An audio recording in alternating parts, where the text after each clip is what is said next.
Logy ही फक्त संधिवातापुरती मर्यादित. मग त्यामध्ये काय काय समाविष्ट होतं? डोळ्यांना इन्व्हॉल्व करू शकतो, तुमच्या ब्रेन्सना इन्व्हॉल्व करू शकतो, हृदयाला, फुफ्फुसामध्ये जाळी निर्माण होऊ शकते.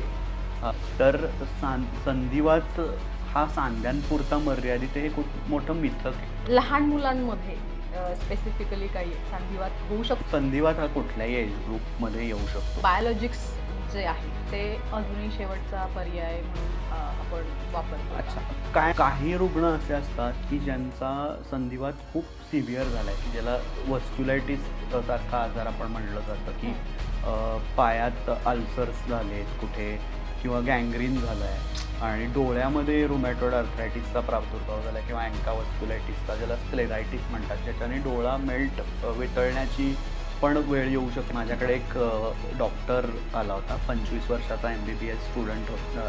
MBBS त्याचं नुकतंच झालं होतं. डावा पाय सुजायला लागला आणि दुखायला लागला. सडनली रात्री त्याला हार्ट अटॅकची लक्षणं झाली. अरे बापरे. यंग मुलगा. म्हणजे तुम्हाला